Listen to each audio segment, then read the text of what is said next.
волонтерите од општинската организација Црвен крст од Битола секоја година, односно и во текот на целата година, потегнуваат разни активности токму на превенција и заштита на здравјето кај луѓето. Мојата колешка Марија Чолаковска токму разговараше по повод Светскиот ден на здравјето со еден од волонтерите, со Софија Трампевска, па да го проследиме разговорот. За одбележувањето на Светскиот ден на здравјето несомнено е дека мора да се спомене и организацијата на Црвениот крст, секогаш во служба на хуманоста и секогаш во служба на здравјето.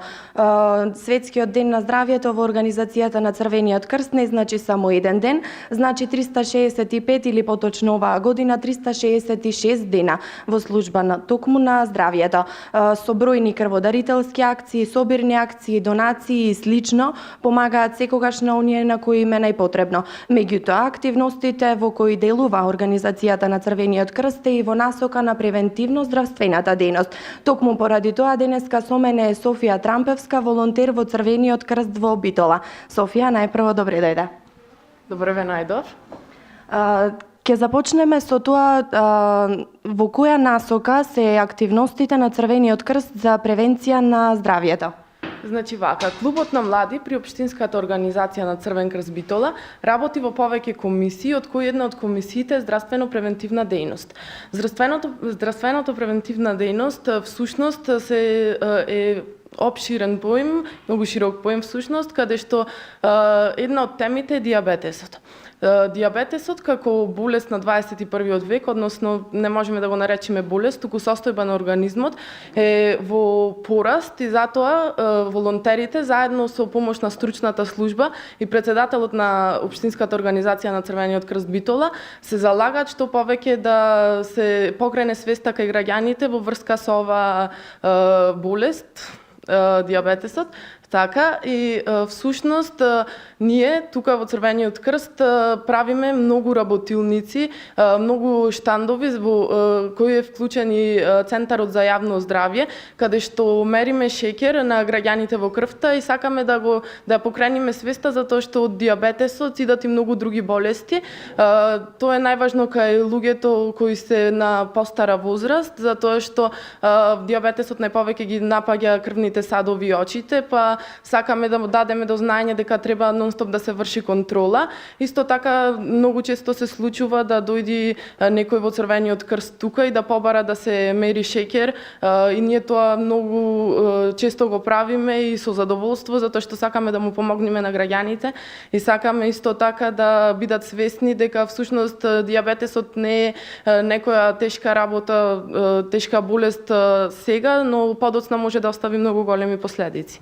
Во насока на едукација, конкретно кон превенцијата, редовно организирате работилници и предавања на кои сакате да ги запознаете и младите, меѓутоа и останатите за состојбата наречена дијабетес. Како се одвива едно вакво предавање или работилница? Вака, значи, волонтерите се заангажирани, се интересираат во врска со дијабетесот, па, како што споменавте, често се случува да имаме тука во нашата организација предавање и општо едукација за дијабетесот. Како прво, едукацијата започнува, односно предавањето, со тоа што е општо дијабетес, за присутните да се запознаат малку повеќе со тоа, затоа што сега не секој знае всушност што значи зборот дијабетес.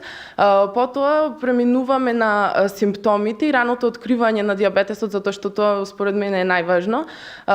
И исто така тука ги вклучуваме термините хипогликемија, хипергликемија, кетоацитоза, затоа што се тие едни од најважните термини кои всушност го обележуваат дијабетесот.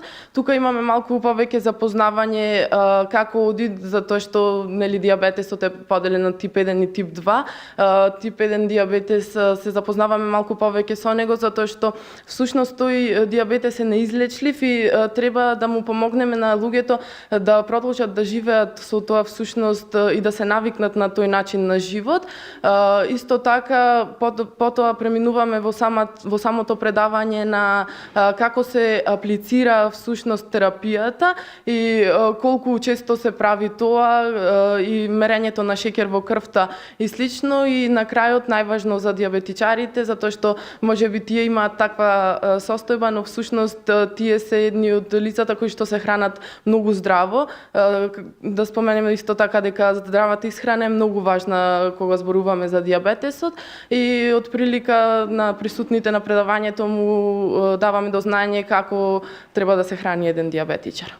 Кога спомна апликација на терапијата, во однос на идните планови имате и една иницијатива да направите едукација за млади мајки, меѓутоа е иницијатива за формирање на едно здружение. Кажи ми уште нешто околу тоа.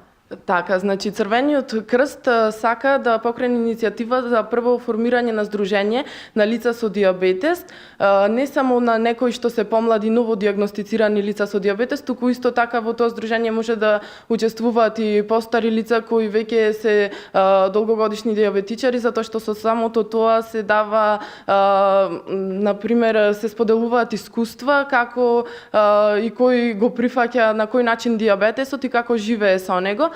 Во Битола моментално нема здружение за дијабетес, затоа сакаме да се организира тоа здружение на дијабетес кој ќе функционира во склоп на Црвениот крст и ќе се прават средби каде што се надевам ќе има многу дружење.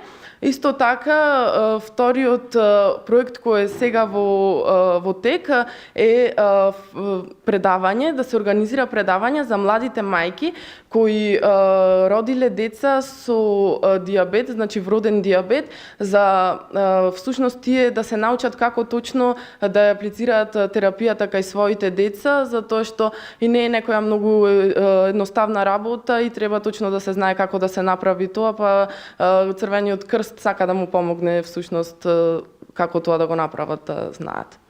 Софија, јас ти благодарам за овој разговор. Остануваат препораките и советите за здрава исхрана, за здрав живот, за поголема физичка активност и секако раната превенција може да спаси многу животи.